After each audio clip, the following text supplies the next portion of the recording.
Kurasa. Mtazamaji wa EATV, karibu katika Kurasa upate dakika chache za kukuletea machache kati ya mengi yaliyotufikia mezani kwetu kwa hii leo.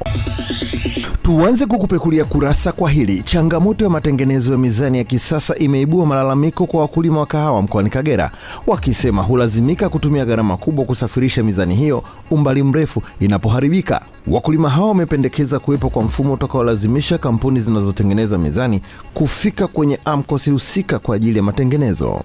Wakati mizani hii inatolewa na taifa, maelekezo yalikuwa ni kwamba mzani utakapokuwa umebebwa umefikishwa kwenye AMCOS, muda wote ukihitajika kurekebishwa, kufanya marekebisho au matengenezo, haupaswi kwama kwenye eneo ambako mzani upo. Kwenye kusafirisha unakuta imeshapoteza ubora wake au imara wake. Halafu swala jingine linaingizia hasara AMCOS kwa sababu ya nini?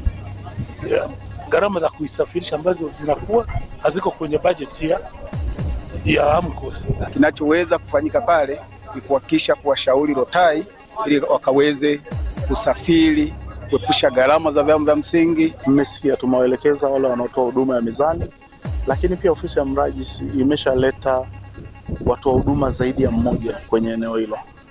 Kwa hiyo tutawatambulisha waweze kushindana kwa huduma. Tuendelee na Kurasa. Changamoto ya ukosefu wa miundombinu bora katika soko la Mwenge Coca-Cola katika wilaya Kinondoni mkoani Dar es Salaam imeendelea kuwakabili wafanyabiashara, huku wakiomba serikali kuboresha mazingira ya biashara kwa kuweka paa na huduma ya umeme.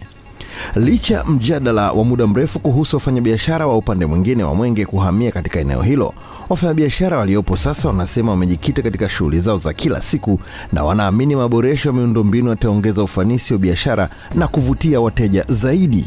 Changamoto ambayo tunakumbana nayo kwa hapa, kitu cha kwanza ni tuseme kwamba ni watu kuondoka katika eneo hili, si kama ilivyokuwa mwanzo. Kwa sababu mwanzo tulikuwa watu wengi sana na biashara ilikuwa inavutia, lakini pia chanzo kingine umeme na miundombinu sana. Miundombinu ya mabati na mapaa bado hairidhishi vizuri. Ndio maana hata sasa tunaambia basi sawa, hili ni soko rasmi, msiliache hata kama mnaenda kule, lakini na hili soko pia muwe mnalitunza, mnafanya biashara huku kwa masaa yale ambayo yanatakikana kufanya biashara.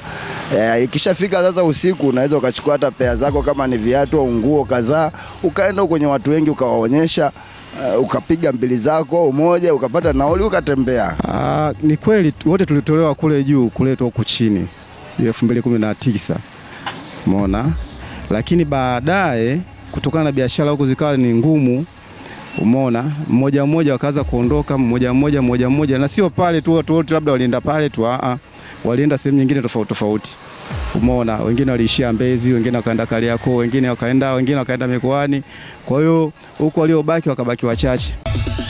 Tumalizie Kurasa kwa hili. Mgogoro wa ardhi uliodumu kwa zaidi ya miaka 5 katika kata ya Moshono wilayani Arusha umeendelea kuibua taharuki kwa wananchi baada ya pande mbili zinazodai umiliki wa eneo la ekari 6 kuingia katika mvutano wakati wa shughuli za maendeleo kwenye eneo hilo. Msimamizi wa mali wa upande unaodai kumiliki ardhi hiyo kupitia mnada wa hadhara ameelezea msingi wa umiliki huo, huku mabishano yakizuka wakati wa zoezi la ujenzi wa uzio na kulazimu viongozi wa eneo hilo kuingilia kati. Eneo hili la eka 6 liliuzwa kwa mnada na mawakala wa benki ya CRDB tarehe 2 mwezi wa 7 2021. Liliuzwa eneo hili kwa tangazo la gazeti la serikali la Habari Leo. Sawa? Na eneo hili kuanzia wakati ule Eva alilipia hela yote. Nina jukumu moja tu la kuhakikisha kwamba ulinzi na usalama uko vizuri hapa kwenye kata yetu. Na tayari hii inaonyesha kwamba kuna mgogoro.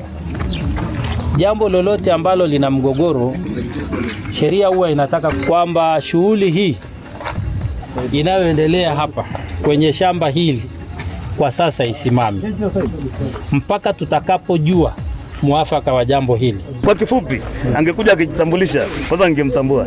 Simtambue nani yeye. Hujaelewana naye kabisa. Wala simuelewi. Anachoniambia mimi. Na unaendelea na kazi. Nitaendelea na kazi. Kazi yako kubwa hapo ulikuwa unafanya nini? Nachimba msingi, najenga fence.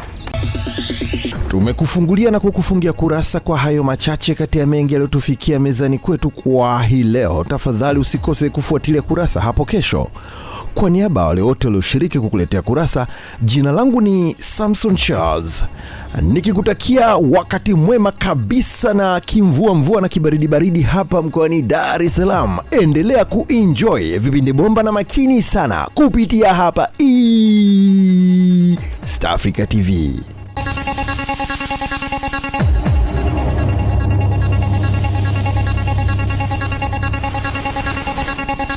Kurasa